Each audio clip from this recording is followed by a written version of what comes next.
নমস্কার বন্ধুরা, সাথে কিচেনের আবারও এক নতুন রেসিপিতে আপনাদের সকলকে স্বাগত জানাই।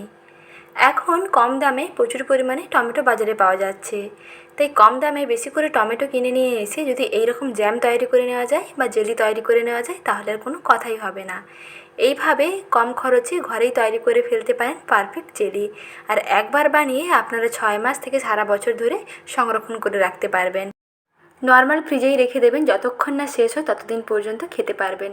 খেতে খুবই সুস্বাদু হয়, বাজার থেকে বহুগুণে ভালো হয় আর খুবই স্বাস্থ্যকর হয়। তাহলে আর দেরি না করে ঝটপট তৈরি করে ফেলুন। আর রেসিপিটি শেষ পর্যন্ত দেখে নেওয়ার অনুরোধ থাকলো, ভালো লেগে থাকলে একটি লাইক করবেন। টমেটোর জেলি বানাতে প্রথমেই লাগবে পাকা টমেটো। এখানে বেশ পাকা করে টমেটোগুলো নিয়ে এসেছি। আর পাকা টমেটোগুলো বেশি দিন রাখাও যাবে না, কারণ এগুলো নষ্ট হয়ে যায়। আর গরমকালে দেখবেন পাকা টমেটোগুলো বেশি দিন সংরক্ষণ করা যায় না, নষ্ট হয়ে যায়। তাই এইভাবে জ্যাম তৈরি করে অনেক দিন পর্যন্ত সংরক্ষণ করে রাখতে পারবেন। খুব সুস্বাদু হবে, বাচ্চা থেকে বড় সবার দেখবেন ভীষণ পছন্দ হবে। প্রথমেই টমেটোগুলোকে এইরকম 4 ফালি করে কেটে নিচ্ছি। প্রথমে টমেটোগুলোকে ভালো করে ধুয়ে পরিষ্কার করে নিতে হবে, তারপরে এইরকম 4 ফালি করে কেটে নিতে হবে। আর টমেটোগুলো কাটার আগে প্রথমে ধুয়ে ভালো করে পরিষ্কার করে নেবেন। তারপরে একটু গাটা একটু সুতির কাপড় দিয়ে মুছিয়ে নেবেন, কিংবা নর্মাল জায়গায় রেখে দিলে একটি ঝুড়ির মধ্যে দেখবেন এর থেকে জলটা ঝরে যাবে এবং উপরটা অনেকটা ড্রাই হয়ে যাবে। তারপরে এগুলোকে এরকম 4 ফালি করে কেটে নেবেন। টমেটো কাটার পরে কিন্তু ধোবেন না, তাহলে কিন্তু এতে জলের পরিমাণ বেশি হয়ে গেলে এগুলো কিন্তু নষ্ট হয়ে যাওয়ার সম্ভাবনা থাকবে। জ্যামটা খুব তাড়াতাড়ি নষ্ট হয়ে যাবে। তার জন্য টমেটোগুলোকে আগে ধুয়ে পরিষ্কার করে তারপরে এরকম দেখুন কেটে নিয়েছি।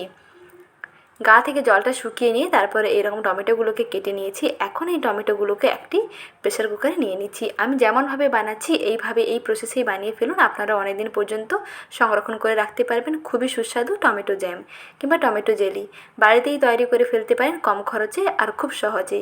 হাতে কম সময় নিয়ে ঝটপট বানিয়ে ফেলতে পারবেন। প্রথমেই দেখুন একটি প্রেসার কুকারের মধ্যে নিয়ে নিচ্ছি টুকরো করে নেওয়া টমেটোগুলো। আর টমেটোগুলো যখন সেদ্ধ করবেন কোনো রকম জল এখানে অ্যাড করবেন না। টমেটো কাটার পরেই দেখুন টমেটো থেকে কিন্তু অনেকটা জল রিলিজ হয়েছে, এই জলেই দেখবেন টমেটোটা খুব ভালোভাবে সেদ্ধ হয়ে যাবে। তাই এই সময় কোনো রকম জল অ্যাড করবেন না, শুধু টমেটোগুলোকে গ্যাসের আঁচটা কমিয়ে একটুক্ষণ সেদ্ধ করে নেবেন। এতে দেখবেন টমেটোটা বেশ নরম হয়ে যাবে এবং টমেটো থেকে যে জলটা বেরিয়েছে সেই জলেই নরম হয়ে যাবে। এর মধ্যে পারলে 1 চিমটে লবণ দিয়ে দেবেন, তাহলে দেখবেন টেস্টটাও ভালো হবে আর খুব তাড়াতাড়ি নরম হয়ে যাবে। এখন এই মিশ্রণটাকে দেখুন অনেকটা ঠান্ডাও করে নিয়েছি, একটি ছাঁকনির মধ্যে নিয়ে নিচ্ছি। এর থেকে যে জলটা রিলিজ হয়েছে এটা কিন্তু ফেলবেন না, এটাকে রেখে দেবেন। এটা যখন আমি জ্যাম বানাবো তখন কাজে লাগবে। তার আগে প্রসেসগুলো দেখিয়ে দিচ্ছি। দেখুন প্রথমে এই টমেটোগুলো কতটা নরম হয়ে গেছে। এই টমেটোগুলোকে একটু ঠান্ডা করে নিচ্ছি, কারণ এগুলোকে একটু মিক্সার গ্রাইন্ডারে ভালো করে পেস্ট করে নেব। তার জন্য একটু ঠান্ডা করে নিয়ে তারপরে একটি মিক্সার গ্রাইন্ডারে টমেটোগুলো নিয়ে নিচ্ছি। আর এই যে জলটা আছে যখন জ্যাম বানাবো তখন এটা ব্যবহার করব, এই জল কিন্তু ফেলবেন না। এখন একটি মিক্সার গ্রাইন্ডারে সমস্ত সেদ্ধ করে নেওয়া টমেটোগুলো নিয়ে নিচ্ছি। খুব ভালো করে মিহি করে একটা পেস্ট তৈরি করতে হবে। মোটামুটি মিক্সার গ্রাইন্ডারকে 2 থেকে 3 বার ঘুরিয়ে দিলে যেরকম পেস্ট হয় তেমনি করে স্মুথ এবং ক্রিমের মতন পেস্ট তৈরি করতে হবে। এটা আপনারা শুধু একটি ঘষানিতে ঘষেও নিতে পারেন, না হলে যদি ছাঁকনি থাকে জালের ছাঁকনিগুলোতে ছেঁকেও নিতে পারেন। আর না হলে এইরকম পেস্ট তৈরি করে নেবেন, সবথেকে ভালো হয় যদি পেস্ট বানিয়ে নেন। তারপরে এই মিশ্রণটাকে একটু ছাঁকনিতে ছেঁকে নেবেন। ছেঁকে নিলে এর থেকে যে আসল একেবারে টমেটোর পিউরিটা সেটাই পাওয়া যাবে, আর বীজগুলো দেখবেন সম্পূর্ণ আলাদা হয়ে যাবে। কিছুক্ষণ এই রকম ঘষতে হবে, এতে টমেটোর কাতরা সম্পূর্ণ বেরিয়ে আসবে। আর টমেটো থেকে যে বীজগুলো বেরিয়েছে এগুলো দেখবেন খোসাগুলো এগুলো ফেলে দিতে হবে, এগুলোর কাজে লাগবে না। আর এগুলো রেখে দিলে কিন্তু টমেটোর জ্যামটা ভালো লাগবে না, একেবারে জেলি যে মাখনের মতন হয় সেই ভাবটা আর আসবে না। টমেটোর এই খোসাগুলো এবং বীজগুলো থেকে গেলে এগুলো কিন্তু খুবই খসখসে লাগবে। তাই স্মুথনেসটা আনার জন্য এই টমেটোর যে এই যে কাতরাকে সম্পূর্ণ একটু ছাঁকনিতে ছেঁকে নেবেন, তাহলে দেখবেন ওই উপরের এই যে দেখুন অবশিষ্ট অংশগুলো বেরিয়ে যাবে। এইভাবে তৈরি করে নেবেন টমেটোর পিউরি। দেখুন টমেটোর পিউরি একেবারে রেডি হয়ে গেছে। এখন কনসিস্টেন্সিটা দেখুন বন্ধুরা, ঘনত্বটা কী রকম আছে। এখন পরের প্রসেসে চলে যাচ্ছি। টমেটোর জ্যাম তৈরি করে নেব, তার জন্য সম্পূর্ণ মিশ্রণটাকে কড়াইতে ঢেলে নিচ্ছি। আর গ্যাসের আঁচটা এখন একেবারে সম্পূর্ণ কমিয়ে রেখেছি। গ্যাসের আঁচ কমিয়ে মিশ্রণটাকে ঢেলে কন্টিনিউয়াস এরকম একটু হাতা দিয়ে নাড়তে থাকবেন। মোটামুটি 1 থেকে 2টি ফুট আসবে, সেই পর্যায়ে মিশিয়ে দিতে হবে চিনি। আর এখানে যেহেতু জ্যাম বানাচ্ছি তাই চিনির পরিমাণটা একটু বেশি থাকবে, যদি মনে হয় চিনিটা একটু কম দেবেন তাহলেও দিতে পারেন। আর এখানে টমেটো নিয়েছিলাম 300 গ্রাম, সেই ক্ষেত্রে এখানে আমি 150 গ্রাম চিনি দিচ্ছি। এখানে যদি মনে হয় যে চিনি একটু বাড়িয়ে দেবেন তাহলেও দিতে পারেন, কিন্তু এই পরিমাপেই দেখবেন ঠিকঠাক থাকবে। আর যদি চান মনে হয় যে চিনি একটু কম খাবেন, চিনিটা কম দেবেন, তাহলেও দিতে পারেন। যেটা পছন্দ হয় সেই মতন বানিয়ে নেবেন। কন্টিনিউয়াস এরকম হাতা দিয়ে নাড়তে হবে, দেখবেন চিনিটা খুব সুন্দর গলে যাবে। এবার একটা পাগ আসতে শুরু করবে, একটু চটচটে হয়ে আসবে। প্রথমে মিশ্রণটা একটু পাতলা হয়ে যাবে, চিনি দেওয়ার পরে দেখবেন মিশ্রণ আগে থেকে আরও অনেকটা পাতলা হয়ে যাবে।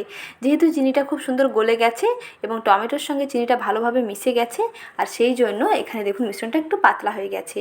আর টমেটো ছেঁকে নেওয়ার পরে টমেটোগুলোর মধ্যে থেকে যে জলটা বেরিয়েছিল সেটা এখানে দিয়ে দিয়েছি। সেটা আমি ভিডিও ক্লিপটা নিতে একটু ভুলে গেছি, তাই আপনাদের বলে দিলাম। সেই জলটাও এখানে অ্যাড করে দিয়েছি। এখন সব কিছুকে ভালো করে একটু মিশিয়ে নিচ্ছি। কন্টিনিউয়াস এরকম হাতা দিয়ে নাড়বেন, নাহলে কিন্তু নিচে লেগে যেতে পারে। যেহেতু এর মধ্যে চিনিটা মেল্ট হতে শুরু করছে এবং চিনিটা পাক হতে শুরু করছে, তার জন্য কন্টিনিউয়াস এরকম হাতা দিয়ে নেড়ে থাকবেন। বারবার এরকম নাড়তে থাকলে কিন্তু আর নিচে লেগে যাবে না। গ্যাসের আঁচটা বলছি বারবার কমিয়ে রাখবেন, মাঝারি থেকে কমের দিকে রেখে প্রায় কন্টিনিউয়াস এরকম নাড়তে থাকবেন। প্রায় 7 থেকে 8 মিনিট সময় লাগবে, 7 থেকে 8 মিনিট, মোটামুটি 10 মিনিট। গ্যাসের আঁচ কমিয়ে 10 মিনিটের মধ্যেই দেখবেন জ্যাম একেবারে রেডি হয়ে যাবে। যখন দেখবেন মিশ্রণটা একটু গাঢ় হতে শুরু করেছে, একটু ঘন হতে শুরু করছে, সেই পর্যায়ে মিশিয়ে নেবেন 3টে এলাচ। এলাচগুলোকে একটু থেতো করে দিয়ে দিয়েছি। আর যদি মনে হয় এখানে এলাচ পাউডার দেবেন তাতেও হবে। সব কিছুকে একটু ভালো করে মিশিয়ে নেবেন। টমেটোর একটা গন্ধ থাকে, অনেকের এই গন্ধটা হয়তো ভালো লাগে না, তার জন্য এখানে যদি একটু এলাচ গুঁড়ো কিংবা এলাচ থেতো করে দিয়ে দেওয়া যায়, তাতে দেখবেন এর গন্ধটা খুব সুন্দর আসে। এটা যেহেতু হোমমেড বানানো হচ্ছে, তাই নিজের পছন্দ মতো ইনগ্রিডিয়েন্টস অ্যাড করে আপনারা তৈরি করে ফেলতে পারেন নিজের পছন্দ মতো টমেটো জ্যাম। এখন দেখুন মিশ্রণটা কতটা গাঢ় হয়ে গেছে। এখন গ্যাসের আঁচটা বন্ধ করে দিচ্ছি। গ্যাসের আঁচ বন্ধ করে দেওয়ার পরেই দেখবেন এই মিশ্রণটা আরও একেবারে জমাট হয়ে যাবে। আর এটাকে ঠান্ডা করে তারপর একটি বাটিতে সার্ভ করে নিচ্ছি। দেখুন মিশ্রণটা কড়াইতে ঠান্ডা করে নিয়েছি। ঠান্ডা হয়ে যাওয়ার পরে দেখুন কত সুন্দরভাবে জমাট হয়ে গেছে। কোনো রকম জিলেটিন কিংবা আগার আগার পাউডার, কর্নফ্লাওয়ার কিংবা কোনো রকম অ্যারারুট ছাড়াই সহজেই তৈরি করে ফেলতে পারবেন এইরকম নির্ভেজাল টমেটোর জেলি। বাচ্চা থেকে বড় সবার দেখবেন ভীষণ পছন্দ হবে, ভীষণ স্বাস্থ্যকর হয়। বাড়িতেই তৈরি করে ফেলতে পারবেন এইরকম সামান্য অল্প উপকরণ দিয়ে টমেটো জেলি। খেতে দেখবেন দারুণ লাগে।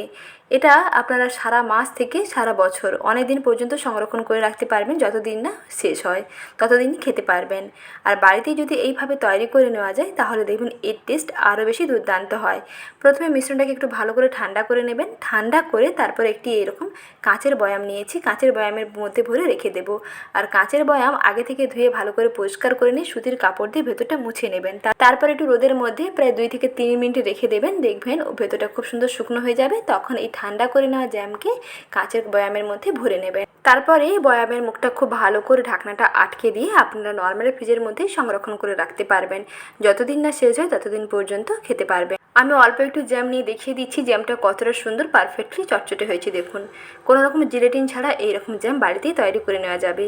তাহলে আজকে রেসিপি দেখলেন, ভালো লেগে থাকলে ভিডিওতে প্লিজ লাইক করবেন, আর নতুন বন্ধু হয়ে থাকলে চ্যানেলটিকে সাবস্ক্রাইব করবেন। ভালো থাকবেন, সুস্থ থাকবেন, ধন্যবাদ।